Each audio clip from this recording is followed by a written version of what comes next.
What's up, guys? It's deck tech time.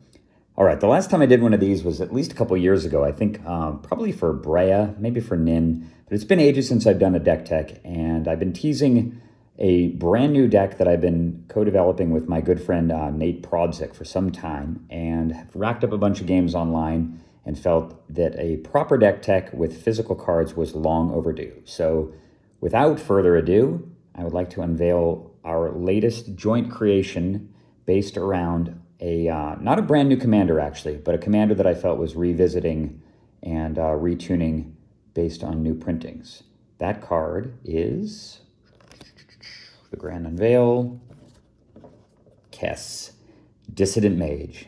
I think Kess has been around for a couple years. I actually tried it probably about 2 years ago, shortly after it was debuted. We actually tried running it with a land destruction strategy, which was sort of effective, but a little bit boring and a little bit one-dimensional. And tried some other variants on the deck, went in a reanimator direction, went with a pure control value-based build, and ultimately just found that the commander was a little bit unremarkable and was honestly a little bit boring, to be honest. So I put it on the shelf and figured that if more cards were reprinted, it might be worth revisiting down the road. And well, they printed the, I think it's called the Commander Legends set very recently. And Commander Legends introduced a couple cards, which I'll be touching on fairly soon, that, in my opinion, sort of catapulted this archetype right to tier 1. And I've been playing the deck now steadily for over a month online, and I believe I've actually only lost a single game with it online out of well over 100 games.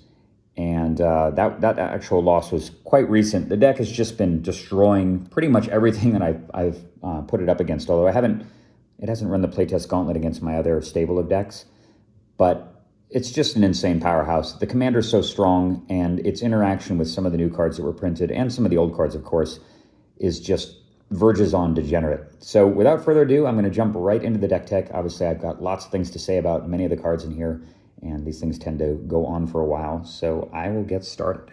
Forgive me if my grip on these cards is a bit unstable. Hopefully the camera stays put. We're going to go from there. So card number 1. Oh, and these are also sorted by mana cost from cheapest to most expensive, and then lands at the end, as well as sorted alphabetically. So hopefully I didn't make any mistakes there. And let's kick this off. Kes Dissident Mage deck tech. Here we go.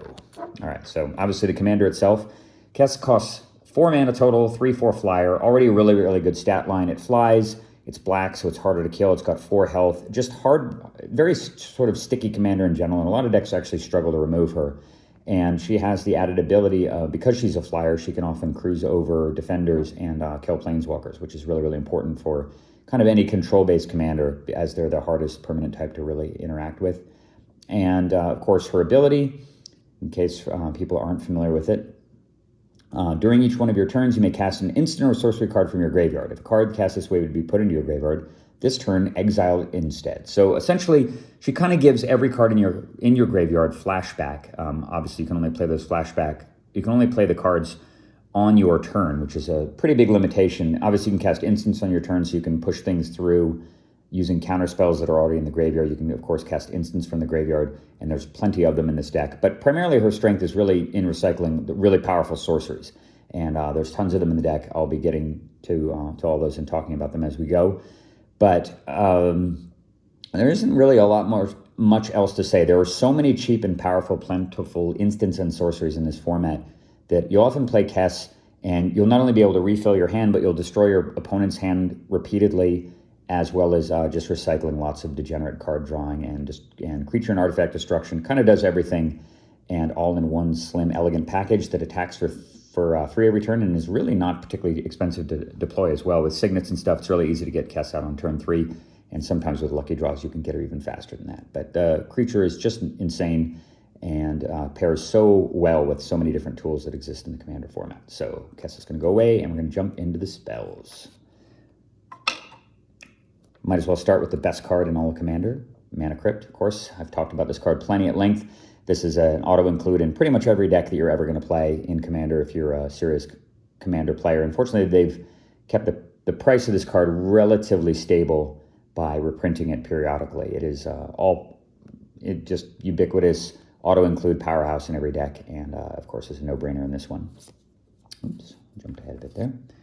All right, another 0-mana artifact, the Mox Diamond from Stronghold, on the reserve list and now worth a fortune. I watched the price of this card just climb and climb and climb as more and more people, I think, have figured out just how good it is, and of course have also speculated on it and driven the price up to the moon. But Mox Diamond's amazing. The deck runs enough land. It's running 30 lands total, which is kind of right on the edge of comfort zone for Mox Diamond. But with all the other extra mana accelerators and search cards, often you only really need 2 mana to get the deck running. And Mox Diamond allowing to cast signets and stuff on turn 1 is really, really important. Plus, the color fixing is really excellent as well. And of course, once you're drawing lots of cards, the ability to put 2 mana into play that are colored is excellent. Being able to counter on turn 1, etc. Mox Diamond is just super, super high tier, all-purpose, powerful spell that belongs in pretty much most competitive decks. Unless you're running something that's really narrow in its focus, doesn't really have a lot of use for colored mana, or is running just too few lands to support the card. But nearly any deck, I think, with 30 lands or above, maybe even 29, can probably safely run Mox Diamond. All right, another Mox. The Mox Opal, and this card is actually probably as far as cards that are potentially on the bubble, this one is approaching it. Mox Opal is, you definitely need a critical mass of artifacts to run it, given the fact that it has Metalcraft.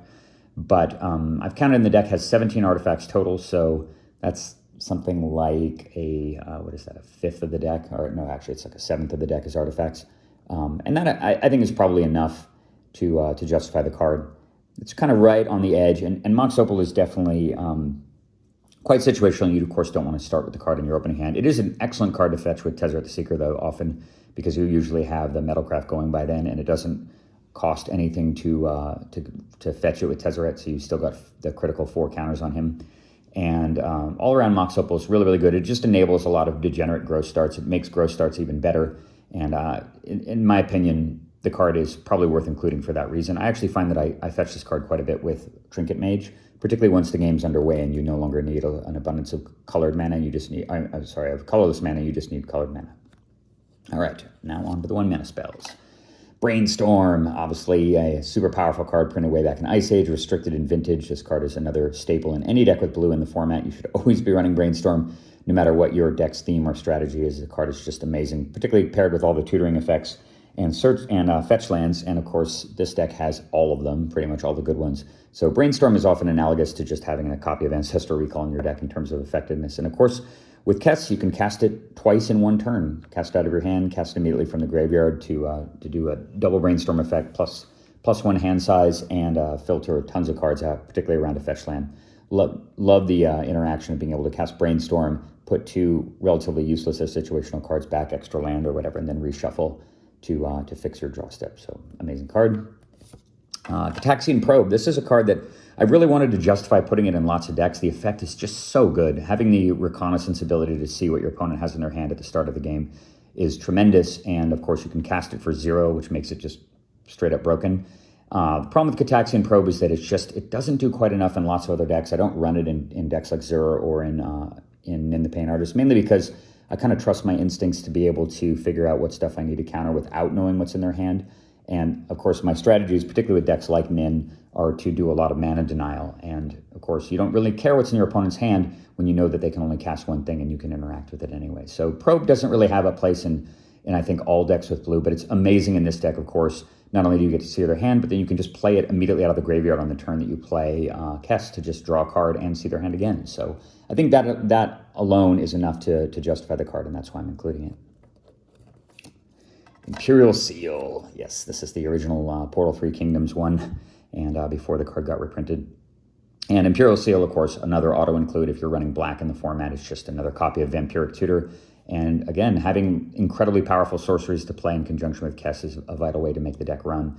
And one of the things I really love about all the tutor effects in general about this deck is that because of Kess, you don't really have to be that judicious about what you get initially. A lot of the time, you'll have to be really careful about what you play a tutor effect on because they're all one shot. So you cast a Demonic Tutor, and you're dealing with the situation at hand, but now that effect is gone from your deck. And with Kess in your deck, you get double Imperial Seal. So you can Imperial Seal early to get mana, and then you can Imperial Seal later to get key combo pieces or particular Silver Bullet answers and stuff. And I mean, this card is just operating at peak power in a deck like Kess, and a 3-color deck that runs lots and lots of situational answers and so on. All right. That is a Lightning Bolt. which I have not really included in too many decks. So I'm going to talk about the reason why I'm running Lightning Bolt in this deck, and actually in several other decks of mine as well too. So in Commander Legends, the two of the most powerful and oppressive creatures ever printed in all of Magic's history were released. And of course, they're conveniently in the colors blue and black. And both of those creatures are actually one of the primary incentives why I decided to revisit this deck in the first place. They're 3/2 flash creatures, and of course I'm talking about the Opposition Agent and the Hull Breacher. Again, for people who play Commander and have been living under a rock, the Opposition Agent, 3/2 flash creature for 2 generic, 1 black, has an absolutely insane oppressive effect, which basically says if any of your opponents would search their libraries, you control them during the search, and the card gets exiled instead of it going into their hand or directly into play or whatever, and you can play it now instead of them. So a single Opposition Agent on the battlefield will prevent all of your opponents from ever searching their libraries ever until it dies, which is completely insane for 3 mana, and you can play it with flash. So if your opponent, say, cracks a fetch land, and you've got available mana to cast Opposition Agent, or if they cast Demonic Tutor or Imperial Seal or any countless number of cards that search for things in this format, you can control them, you can take the best thing from their deck and then play it as well for any colored mana cost as well. It's totally insane. It's like a bonkers card from another game or something. I can't believe that Opposition Agent was made. I can't believe that it was made in a set that was designed specifically for multiplayer Commander, because it's unbelievably oppressive and horrible and totally unfun to play against. And I'll be talking more about it later when I finally get to that card in this deck. But Lightning Bolt is an extremely cheap and efficient answer to deal with Hull Breacher and the Opposition Agent. Of course, Hull Breacher, in my opinion, even stronger than Opposition Agent, and I think it would be on the very short list for the most powerful creature ever printed in Magic. 3/2 flash, blue creature for 2 generic and 1 blue.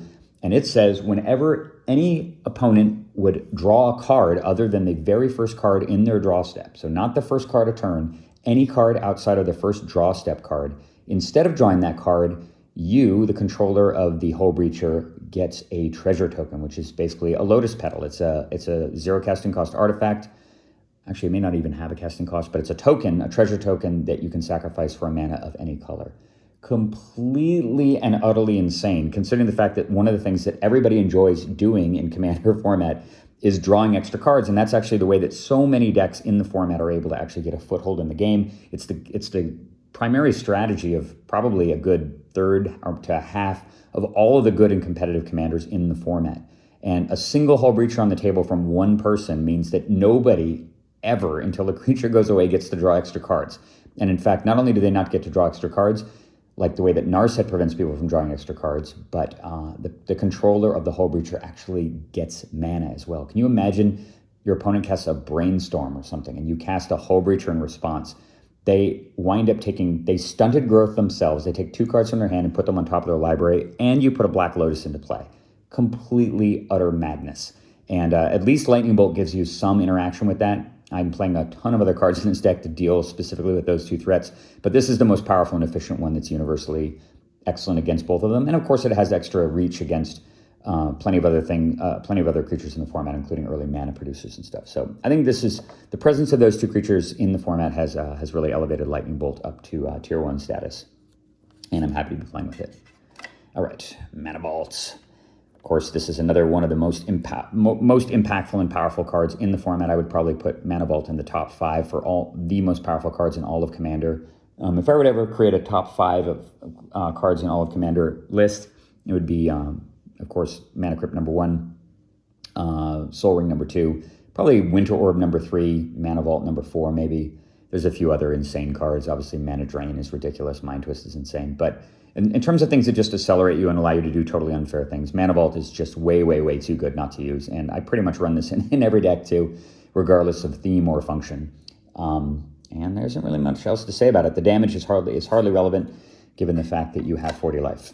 Mystical Tutor, another incredibly powerful and flexible sorcery, which of course you can double up on with Kess. You can Mystical Tutor early for removal or for Mana Drain or for Force of Will, anything to sort of fortify your position or to remove threats of your opponents. And then later on you can cast Mystical Tutor for combo pieces and help and go off and win the game. Ponder, another amazingly powerful and universally played single blue mana. There's so many of these effects, actually, and it's really, I don't really think it's worthwhile to play with every single one of them. There's cards like Serum Visions and Sleight of Hand and Opt. I mean, there's tons of different 1 blue mana cards that are essentially cantrips with an added bonus. And of all of them, I think that there's really just 3 that I universally put in all the blue decks. And you've already seen one. That's the Brainstorm. Ponder's the second one. Super, super powerful. Really, really good for fixing draws early. It's the kind of card that you actually might find yourself mystical tutoring for when you really need to fetch up land, because you effectively get to look at 4 cards. You get to look at the top 3. If there doesn't happen to be any land there, you can reshuffle and draw even an extra card after that. So Ponder is so flexible and powerful. Such a great card to start with. And of course, perfect card to cast cheaply from the graveyard after you've put Kess into play. And then it's Little Buddy, Preordain, which has been reprinted a bunch of times, but again, is sort of an auto-include. The cards are actually very, very similar, although one of them allows you to scry, so you can actually dig a little, you can dig a little deeper into your deck if you wind up actually keeping something, whereas Ponder doesn't quite do that. Sometimes there's a really, really good card on top with Ponder, and you want to keep it, and then you have to kind of settle for 2 other fairly mediocre cards. Preordain doesn't have that problem, and I'd say it's probably a little stronger than Ponder as a result of that. Obviously, you're happy to have either one of those cards, early, late, anywhere else in between. Sensei's Divining Top, another incredibly strong card. This is a card that I feel is overplayed in a lot of decks in Commander. A lot of people just sort of throw this into their deck when they're adding cards like Soul Ring and Mana Crypt to their deck. And I think that you actually have to think a little bit about whether or not Top belongs in your deck. I don't run it in all of my Commander decks. It's not in my mono green deck, for example. And but in a deck that has 1 million search cards in it and 1 million fetch lands, this card is just an auto-include, even if you're not running combos with it like Future Sight, which I've run in some other decks. But incredibly universally powerful. I'm also running Dark Confidant, so it combines really, really well with that. But just having a card in play that sort of gives you an extension of your hand. You basically have like a 10-card hand when you have Divining Top in play. And that flexibility alone really, really makes it good. It's an excellent turn 1 play, helps you mana fix and smooth out your mana and smooth out your draw, and just kind of does everything all for one. Pretty damn good. Oh, it helps with Metalcraft as well, of course. Soul Ring. All right, well, I already talked about Mana Crypt. Soul Ring, of course, it's a slightly weaker buddy.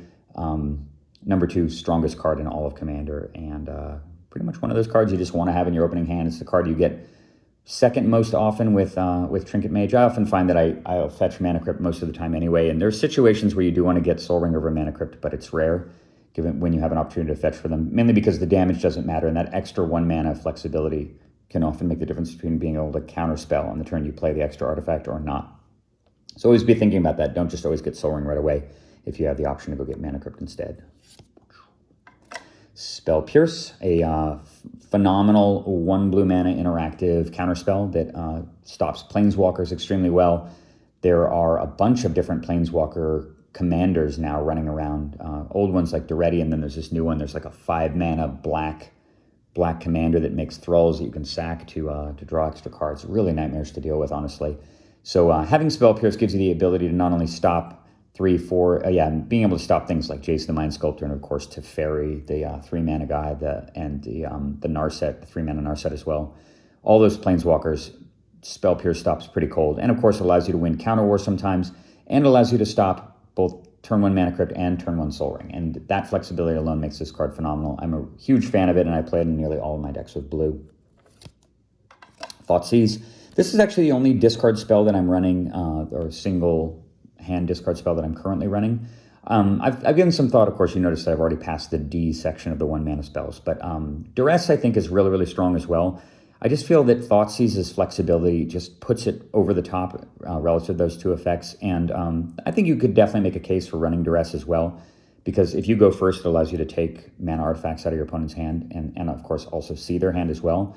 But I think that Thoughtseize is just universally better. The life loss is, of course, a little bit painful, but doesn't really matter. And being able to sometimes just take mana creatures or creatures in general out of your opponent's hand can matter a ton. Thoughtseize is more universally useful than Duress is, and often you'll be casting it out of the graveyard on the turn that you cast Kess and setting up some of your plays. So I think the card is excellent. If you were to make some adjustments to this deck, I could definitely see justification for running Duress as well.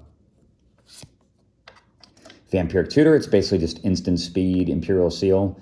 Incredibly strong card, great to have early, great to have mid-game, great to have late. Just, I mean, you can't have enough hard universal tutor effects like this. And Vampiric Tutor, the only drawback, of course, is that it puts it on top of your library and it makes you pay 2 life. But that is easily overshadowed by the incredible flexibility and power of the card. Just remember that if you do have a Vampiric Tutor in your graveyard and you play Kess, you have to cast the Tutor during your main step, or sometime on your turn, actually. But one thing that is cool is if you have Kess in play and you go to your turn, the fact that Vampiric Tutor is instant will allow you to play it from the graveyard during your upkeep and then draw the card that you tutored to the top, which is pretty amazing. It's basically like a completely free, it basically emulates Demonic Tutor because it doesn't cost a card from your hand to draw the card that you want that turn. Vandal Blast. I've talked plenty about this in other deck tech videos. This is, in my opinion, the best artifact interacting spell in all of Commander, and that has not changed. It has the ability to Shatterstorm all of your opponents for just 5 mana, and it also has the ability and the flexibility to just kill an artifact on turn 1 if you need to do that, which is where you probably often do that more often than not. And this is actually one of the cards. It's an overload card, if you notice that the overload cost is 5. And this is a really important distinction with Kess in general versus similar cards that allow you to cast stuff with flashback from the graveyard. So normally if a card gives flashback in the graveyard, so for example, if you have the ability to flashback Vandal Blast, or if you have something like a Snapcaster Mage to cast it from the graveyard, well, you don't have the option to play the overload cost on it. So you can only Vandal Blast once in play, and then you can Vandal Blast from the graveyard as well using a Snapcaster Mage or maybe a Torrential Gearhulk, but you can't cast the overload cost when you do that. So you never get to double up on that effect, and Kess is different in that regard.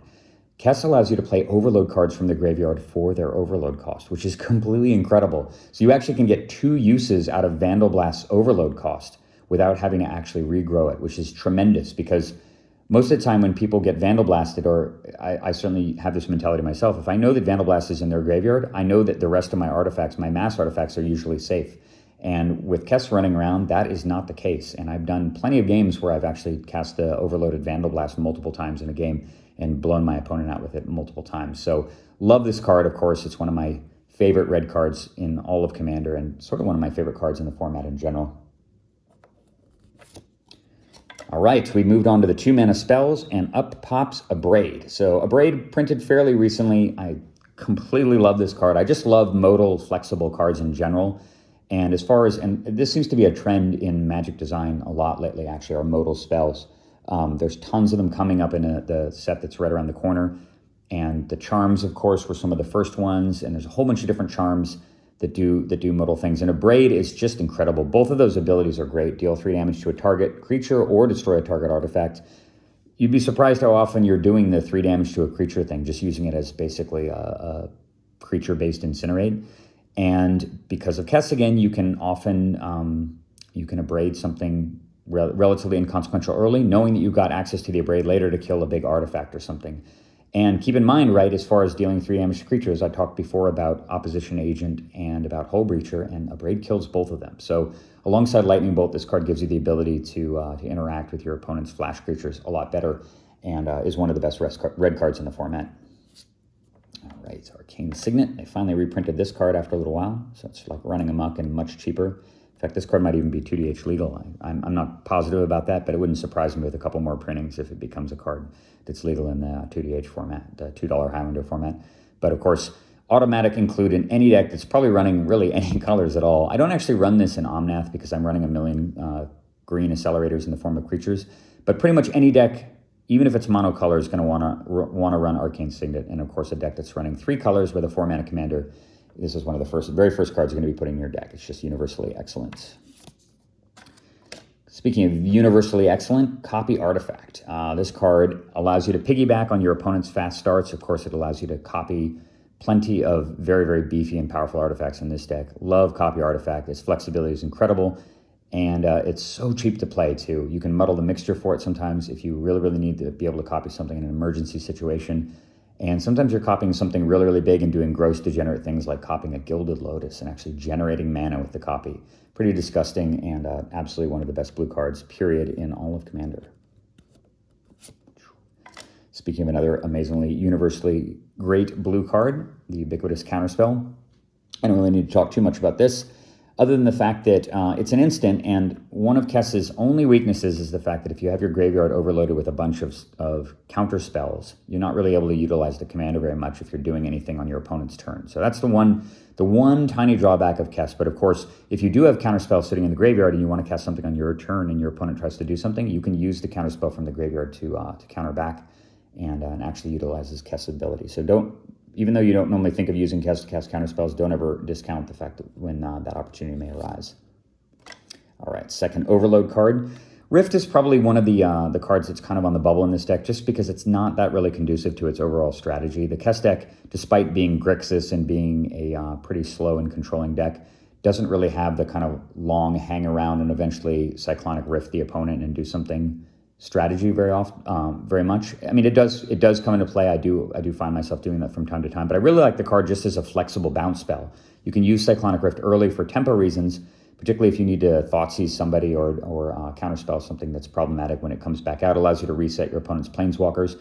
And because you can play Overload cards from the graveyard with Kess, you can just play Kess and then have the Rift in the graveyard later on for when you might actually need it. And of course, you can't cast it through Kess at the end of their turn, but you can cast it main step and still do nasty things to them. And I think that alone probably makes the card worth it. It's just nice having this kind of escape hatch if in fact you might need it. Dark Confidant. So even though this deck is not running any life gain the way that Breya does, Dark Confidant is just such an incredibly powerful threat against so many decks in the format that playing it early often just means that you're drawing 2 cards a turn for the foreseeable future, because a lot of people don't play with spot removal. And I don't know, so many games I put Dark Confidant out and my opponent just doesn't interact with it. And the average CMC in this deck is actually quite low, even though it is a Grixis control deck. I would say the average CMC for the spells is probably it's probably right around 2, maybe even less than 2. And combined with the lands, that means that on average, Dark Confidant's going to do probably around 1 point of damage to a turn, which is a tiny price to pay. And of course, don't forget that you reveal the card and put it into your hand. So this guy's ability actually bypasses all of the crazy things that they printed recently that are designed to constrain people's ability to draw extra cards. Your opponent could have a Hull Breacher in play or a Narset, and you don't even really particularly care that since you've got Dark Confidant on. Really love this creature, and allows you to interact with and kill planeswalkers early. Demonic Tutor. All right, well, this is, of course, 2-mana copy of the best card in your deck. It just says pay 2 mana, draw the best card in your deck. And, of course, if you're playing black in Commander, you're going to be playing with Demonic Tutor. I don't really need to say much else about that, other than the fact that you can tutor early for mana, and then you can use Kess later to tutor for something else. So, such a great feeling. All right, here's the first Signet. And I'm running a couple of Signets in the deck. I think I have the blue-black and the blue-red Signet. So I've got the Izzet Signet and the Dimir Signet in here. Both the 2 blue producing ones. I'm not actually running the other one. I'm not running a Rakdos Signet because it's not really that important for me to get red or black mana usually early. And the deck has tons and tons of redundancy in its mana anyway. But blue producing Signets are excellent. Allow you to just accelerate and of course cast a turn early. Although that's not often the game plan. A lot of the time the game plan is to just kind of stabilize, interact with your opponent's cards the way that you can, and then play Kess later. But of course, being able to accelerate up to 6 mana is often a really key mana point where you can play Kess and then you can also play one of the good spells from the graveyard like Demonic Tutor or something, and the Signets help you do that. Plus, the deck's really, really vulnerable to Blood Moon and Back to Basics, as you'll see when I go through the lands. So having mana-producing artifacts that make your critical colors like blue and black is a really important thing to have. All right, Drown on the Lock. This is a new card that Nate suggested, and I kind of missed it actually in the initial design, but having played with the card a bunch, I have been incredibly impressed with Drown on the Lock. It kind of does a lot of really, really key things. There's a couple of games recently that I played online where Drown on the Lock saved my ass because my opponent had a turn 1 Serra Ascendant, and they started smashing me in the face with it. And I was able to tutor for Drown on the Lock, I think using Muddle the Mixture. And because Serra Ascendant's mana cost was only 1, I was able to kill it off quite easily. And then later on in the game, you can use Drown on the Lock to either destroy another creature or use it as a counterspell. And by mid-game, of course, most decks have a very, very full graveyard, and you can use Drown on the Lock as just a hard counterspell for 2 mana. And that's pretty phenomenal for a card with this kind of flexibility. I've been very, very impressed by it. And having spot removal in general in a Kess deck is really important. And having at least 2 to 3 effects that do that is really, really necessary, I think.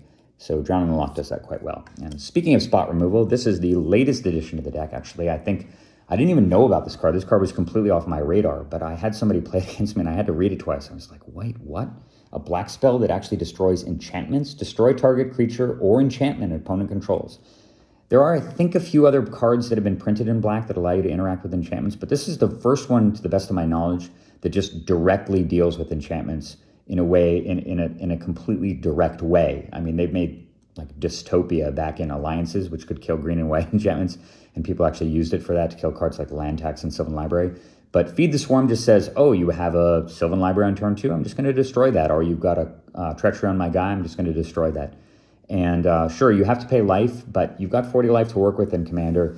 A lot of the creatures you want to kill are quite cheap anyway, 1 and 2 mana guys.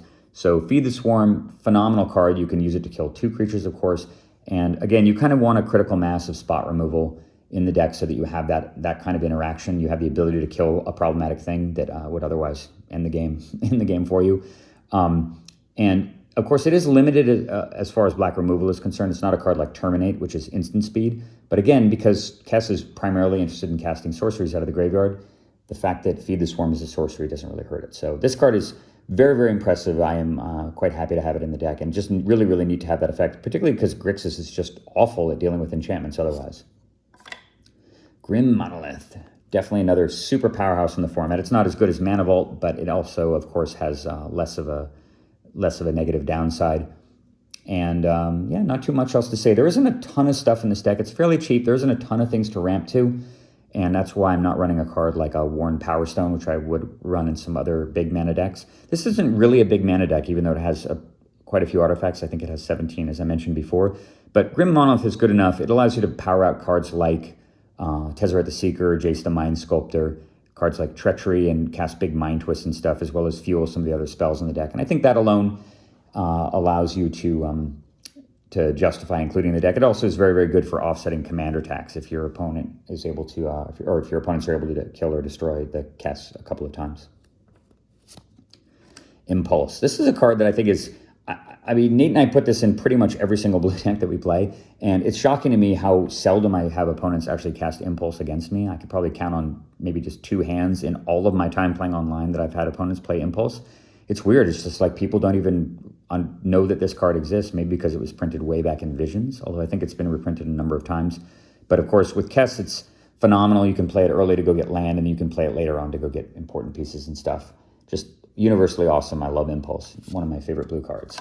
And Is It Charm? This card definitely falls in the same category as the Lightning Bolt and the sort of a Braid category, a modal spell that in fact does a lot of really good things in the format. The ability to counter basically miscalculation, a non-creature spell will often allow you to counter a big expensive planeswalker or something, or win a counter war. You can use it to draw 2 cards and then discard 2 cards, which is normally bad value, but when you're running a Kess deck, you want to throw good spells in the graveyard so that you can replay them. And of course, you can play it from the graveyard to draw 2 and discard 2 as well. So that doesn't even cost you a card in your hand. So there's no innate card disadvantage. It's basically like a single activation of Dak Faden. And that's a wonderful effect. And then of course, it's a 2 damage bolt spell as well. And given the fact that Opposition Agent and Hull Breacher are wreaking havoc all over the battlefield all the time, having Is It Charm in your hand gives you another critical way to interact with those 2 permanents. And I think that alone really pushes this card up to the forefront of the kind of thing that you want in your hand when you're playing Kess. There's a second Signet in the deck. This is just the counterpart to the Dimir Signet. Is It Signet? And Mighty Mana Drain. This is probably my favorite spell in all of Magic. Maybe it's this one or Necropotence. But of course, incredibly insane, ridiculous broken effect that's been around since like May or June of 1994. And running roughshod over countless formats, a card that's so strong that it's restricted in modern old school format, where you have access to cards like Black Lotus and Ancestor Recall, so it just runs side by side with those. This is just a huge outlier in Commander format in general in terms of power level. Is definitely one of the best blue cards ever created, and is played pretty much universally. I mean, they did reprint it, so Mana Drain is showing up in a lot more decks than it used to, because I think the Legends Mana Drain would probably, if it had not been reprinted, it would probably be worth like $800 to $1,000 by now, would be my guess, kind of in the old Soul Ring, like beta Soul Ring range kind of thing. But I love Mana Drain. This card is just so phenomenal. I find that I Mystical Tutor for this card more often than not at the start of the game, which I love to do in Kess because I know that I can play that Mystical Tutor later on in the game. And just having Mana Drain in your hand and your opponent actually knowing you have it just completely changes the way the game unfolds, because they can't just do what they want. They often have to sit there and hold their best things at bay. They have to hold their 3 or 4 mana commander at bay and just wait and wait and wait and wait and wait.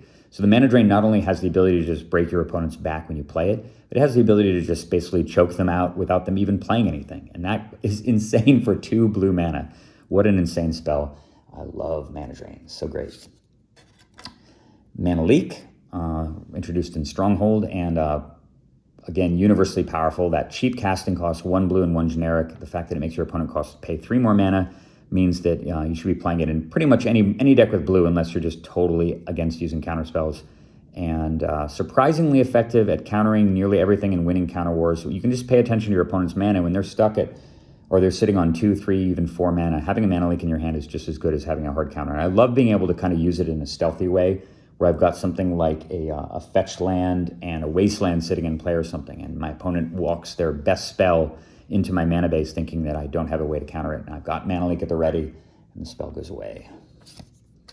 Merchant Scroll, phenomenal card. Of course, even better when you've got Kess in your deck and you can play Merchant Scroll twice. This card just fetches everything. Probably the primary target you get with it is probably Mana Drain, but I run Mystical Teachings in this deck, and Merchant Scroll into Mystical Teachings sets up a really cool chain of effects where you can use Mystical Teachings to go get either the flash creatures that are in the deck, or you can go use Mystical Teachings to get Mystical Tutor, which allows you to get Demonic Tutor, and allows you to effectively fetch anything in the deck. So through a slightly roundabout way, and through usually a couple of turns, Merchant Scroll can give you access to any card in the deck, and you can do it twice thanks to Kess.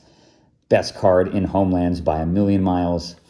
So cool. All right, Muddle the Mixture, another woefully underplayed card in my opinion. Muddle the Mixture, kind of analogous to having a Demonic Tutor for many of the things that this deck wants to be doing. You can go get Demonic Tutor with Muddle the Mixture. You can go get you can go get a Braid. You can go get the Is It Charm, and you can even get something like Mana Acceleration with it. You can go get the Dark Confidant. The list just goes on and on and on. So good, and it's a hard counter for 2 of the most dangerous types of spells in the format as well. Being able to counter sorceries and instants, win counter wars with it. Muddle the Mixture is just all around amazing blue card. Night's Whisper. If ever a deck wants to run Night's Whisper, it's Kess. This card is so insane in the Kess deck. I mean, pay 2 mana and 2 life to draw 2 is already a nuts effect to begin with.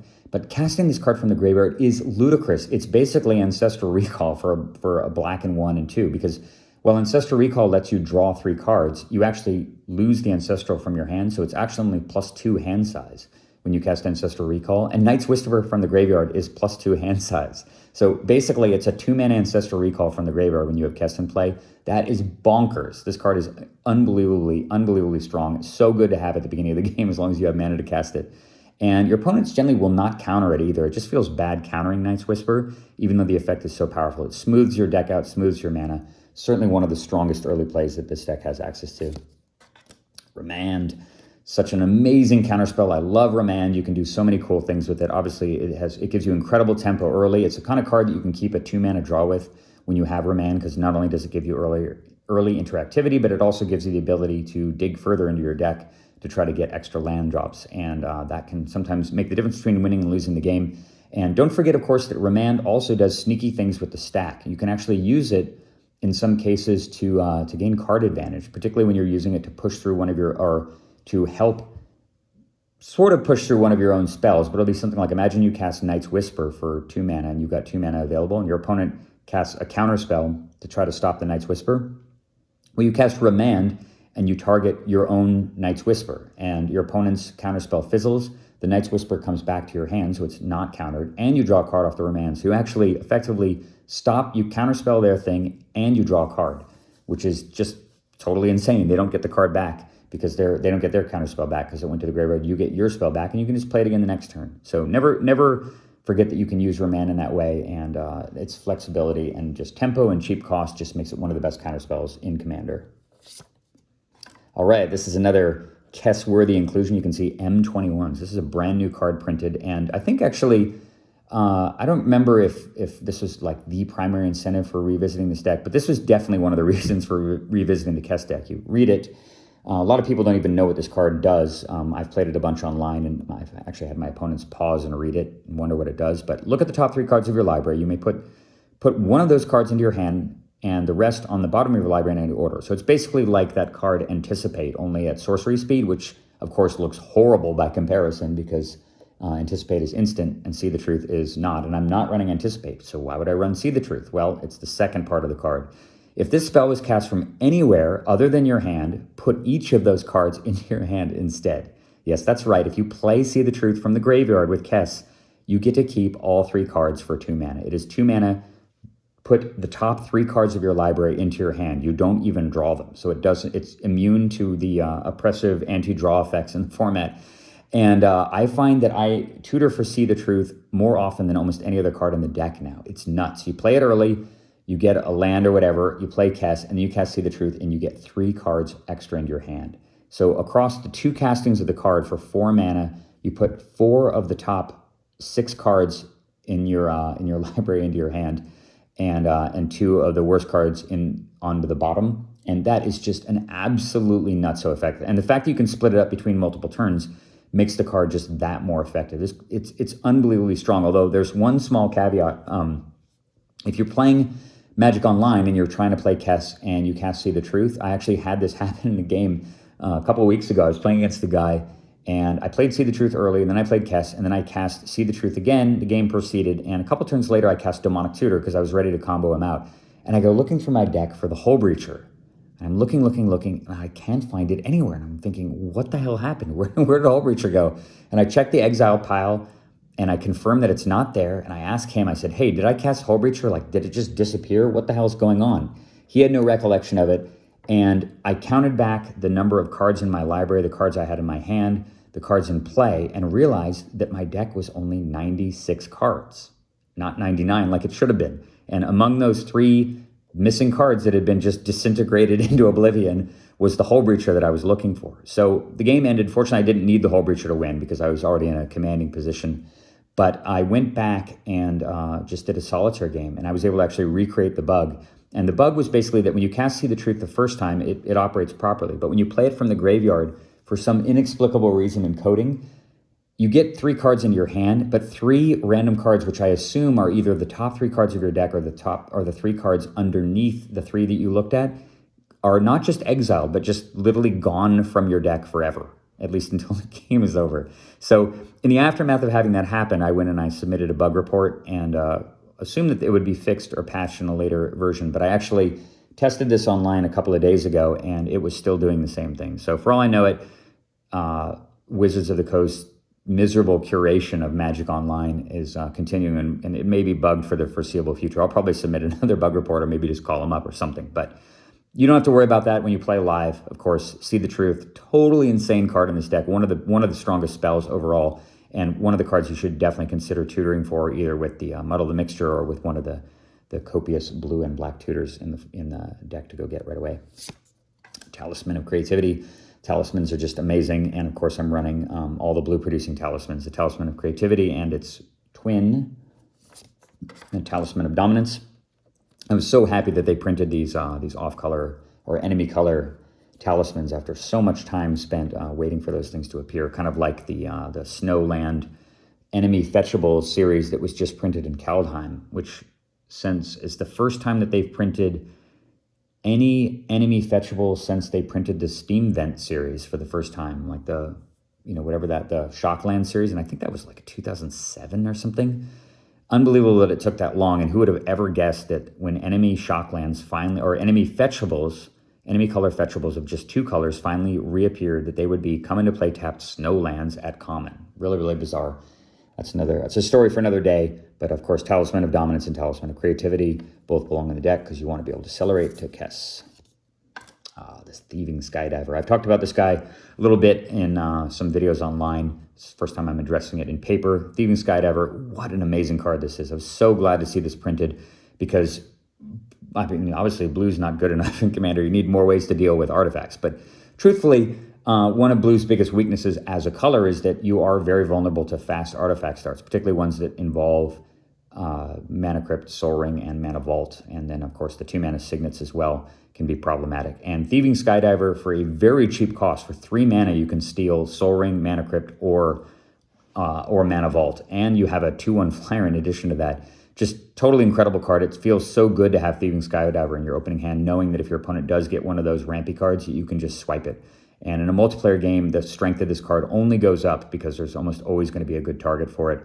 Just amazing. It's permanent theft, so your opponent has to, look at that actually. If that artifact is an equipment, attach it to Thieving Skydiver. I didn't even notice that. I don't think I've actually used Thieving Skydiver to steal an equipment, but if I did it online and that ability triggered, I probably would be shocked because I've never actually had that happen. But imagine like stealing a Jitte and you just get to throw the Jitte on Thieving Skydiver, provided it, of course, doesn't have counters on it. But that's super amazing. I love Thieving Skydiver. Really, really one of the best blue cards printed in the Commander format in quite some time. And it's, to me, it feels like an auto-include in most blue decks as well. Ah, the bear. There he is. I'm going to give him a little pet there. What's going on? Look at you. Look at you. You're all happy there, eating that corpse. Oh, the bear. And then there's this like little derpy bear over here. Winter Orb, so powerful. Interestingly enough, and a little bit ironically though, this isn't really a Winter Orb deck. Even though it's running a ton of mana artifacts, it's very different from some of the other attrition-based control decks that I've used in the past. Of course, I don't use Winter Orb in the Pain Artist also because it's a big mana deck. And Kess is actually a low mana deck and can thrive just fine in a Winter Orb environment. The card isn't really part of the deck's fundamental game plan, but it is good enough, in my opinion, to merit inclusion because there are some games where you just play Winter Orb and you just win on the spot. And being able to tutor for this, having access to that, it's really, really important to have the effect against big mana ramp decks like Omnath, like, I guess Omnath is less example, Azusa, Lost But Seeking or something. Just big green mana decks that just want to keep spamming their commander over and over and over again. And having Winter Orb in your deck in so many ways to fetch it just gives you the opportunity to shut that stuff down and put the game away. And I'm not running Urza to really combo with Winter Orb, but I think even though it's not operating at really full strength in this deck the way it is in some of my other designs, I think the card is still too good not to utilize. All right, we're done with the 2 mana spells and moving on to the 3s. Coalition Relic. This card is definitely another card kind of on the bubble. By the time you reach 3 mana, you're often at 4 mana, and you're thinking about putting Kess into play. And Coalition Relic doesn't really enhance that game plan, but it is a really, really excellent turn 3 play because it allows you to untap, play another land, and have extra mana available to cast Kess and cast other spells from the graveyard. And of course, I'm running Mishra's Workshop in the deck, and Mishra's Workshop into Coalition Relic is one of the best starts that you can have in the format. Just having more crazy abusive things that you can do at the start of a game of Magic without having to draw Crypt and Sol Ring is really important. Plus, you can often go turn 1 land Mana Vault into Coalition Relic as well, giving you a ton of mana on turn 2. And I think that alone and the ability to mana fix in a 3-color deck probably makes Coalition Relic worth using. I don't think it's an auto-include. There's probably some other things that could go in this slot, maybe even possibly one of the off-color signets like the Rakdos Signet or one of the other talismans, if you really feel that you need more acceleration. But I do think Coalition Relic's consistency makes it an excellent card in many Commander decks, and it does certainly have a place in this one. Crucible of Worlds. This deck is, by nature of being 3 colors, I think is running 9 fetch lands. I think the only fetch land it's not using is the one that gets green and white. And because of that, and because of Strip Mine and Wasteland, Crucible of Worlds is just an utter powerhouse. And in any deck with blue and black and the ability to just fetch this card when you need it. It's not, again, very conducive to the overall theme of the deck, and I'm not running Expedition Map to try to set up the whole Strip Mine lock. But that said, Crucible of Worlds just sometimes shows up and totally changes the texture of the game. It undoes all your opponent's land destruction. It allows you to consistently hit lands and to get shuffles or reshuffles when you need those. And I think that strength alone really makes the card probably worth including. Again, it's kind of in that same category as Coalition Relic. It's not really that conducive to the way the deck is meant to run, but it does just make the deck stronger and is a really, really nice card to have early. All right, well, the guy who's jockeying for position with Oko for the best Planeswalker ever printed, I think probably in Commander, Dak Faden comes out a little bit ahead just because there are so many incredibly powerful artifacts in this format. Permanent Theft is insane. And of course, Dak Faden's other ability is also ridiculous. And when I say other ability, I don't mean that ultimate down at the bottom, which is all but useless in nearly every deck unless it's really, really designed around targeting your opponent's stuff with things. But Dak's first ability, +1, target player draws 2 cards, then discards 2 cards.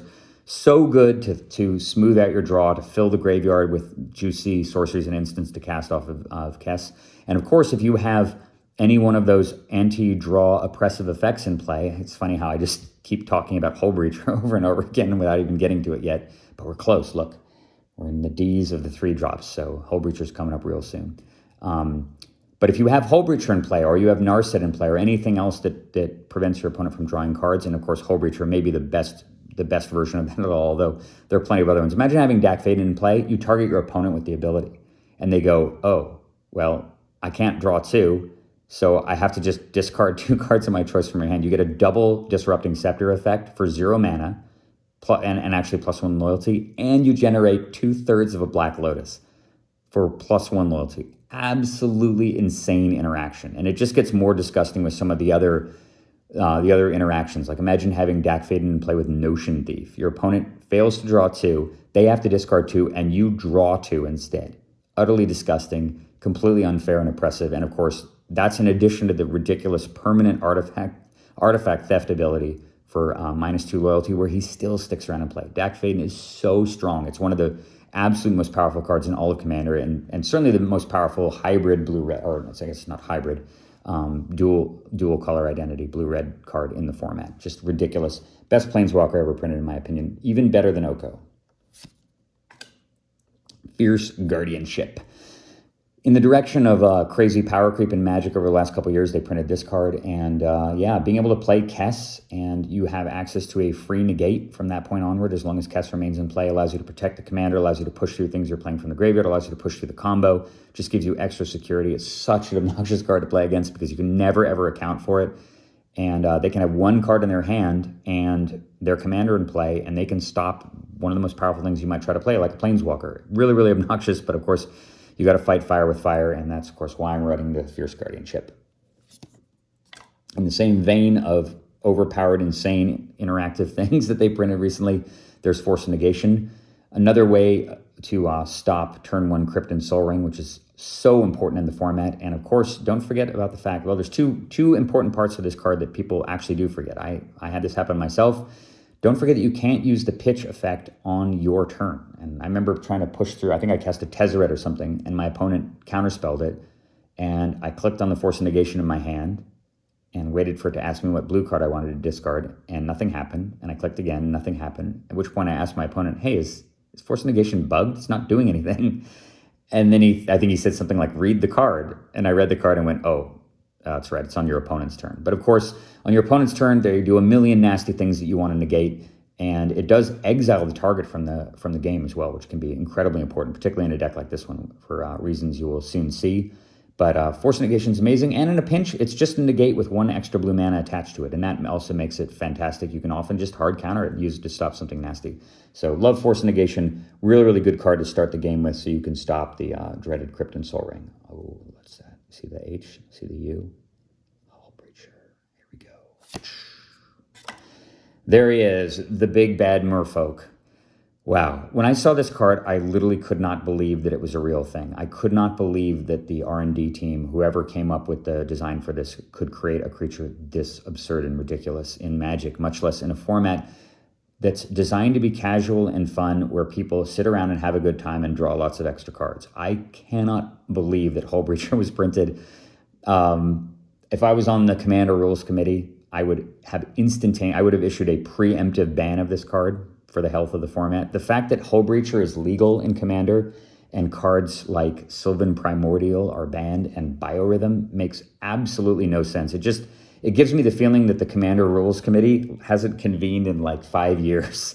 Either that, or they haven't played a game of Magic in 5 years or something, or they haven't looked at a spoiler. Sorry, my hand is falling asleep from resting on the table. But yeah, I mean, Hull Breacher is completely insane. This is the card that truly inspired the revisiting the Kess deck. It is so powerful, and in so many ways. I've already talked at length in my in some videos online about this card's interaction with Nin the Pain Artist. When you have Hull Breacher in play, you can shoot their creatures with Nin for all of your mana, and their creature dies, they draw no cards, and you get like 3 Black Lotuses. It's so absolutely ridiculous. But of course, and I will find my way to it in a couple more cards as we go, the reason why Hull Breacher is in this deck is because of its interaction with 2 cards from Alpha. It's amazing that this sort of, this confluence of power from, it says 2020, but I think, yeah, I guess Hull Breacher did come out in 2020.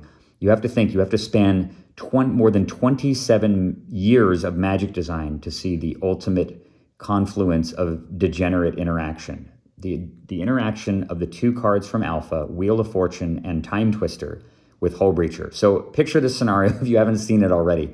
You're in a game of Magic, it's fairly early, like let's say turn 3 or turn 4. Your opponents do what opponents do in a game of Magic, which is they usually just play their mana ramp cards and stuff, and maybe they play their commanders, and everybody's tapped out, and the guy to your right's turn ends, and your turn comes up. And at the end of the turn, you flash out Hullbreacher. You untap, and you cast Wheel of Fortune from your hand. So everybody at the table, with the exception of you, gets mind twisted. So you do a full table-wide mind twist, making, I don't know, people discard upwards of like 18 cards from their hands collectively. 18 cards get discarded, and then everybody goes to draw 7. Only you draw 7, and your opponents draw 0. So you mind twist everybody for their hand. They all draw 0. Oh yeah, and in addition to that, you put like 6 Black Lotuses into play. So ridiculous. And of course, because you're running Kess, then you go and you sacrifice 4 of those treasures that you just got, 1 1/3 lotuses. You play Kess, and then you cast the Wheel of Fortune from the graveyard again after playing everything else in your hand. Your opponents draw 0 cards. You make, at that point, 21 more mana. So you put 7 Black Lotuses into play, at which point you have infinite mana, and winning the game is utterly trivial. And you can do that in a game starting probably as early as turn 2 or turn 3 if you draw some fast mana, all enabled by this completely ridiculous bullshit creature. I can't believe that it got printed. I can't believe that it has not been banned yet. It is insanely expensive online. I think it costs like 80 or 90 tickets online, which makes it one of the most expensive cards that exists online. And that's stacked up against some of the oldest cards that have existed online for like 20 years at this point. And fortunately, it's like mercifully only like $30. They didn't make it a mythic rare for some reason. But it is... It just kind of makes me mad, to be honest. Like, it's a sign of the times. I mean, clearly, there's been a steady power creep going on in Magic cards in general, and particularly cards that are aimed at the Commander format. And Hullbreacher is, I think, symptomatic of a larger problem with Magic design. I know that people like to wave their hands and scream about the sky is falling, and I'd be the last person on earth to complain about powerful cards. I think powerful cards make Magic fun, and I think it makes the game just more exciting in general. Nobody wants to play with boring things, but there's a limit to that. And Hullbreacher, I think, steps way, way, way over that limit into just completely unfun and just stupid, degenerate territory. There's so many different ways that this card can just blow and break the game wide open. The fact that it has Flash just makes it so much better. If it didn't have Flash, then at least you'd have to combine it with 6 mana to do disgusting things. But the fact that it has Flash just allows you to effectively just cheat on the cost of the spell that you follow it up with. And that makes it so different from other cards like Narset. And I guess you could always do that with the Notion Thief, but the Notion Thief costs black mana. And the fact that the Notion Thief costs blue and black meant that you had to play with a commander that had blue and black in its color identity, a commander like Kess.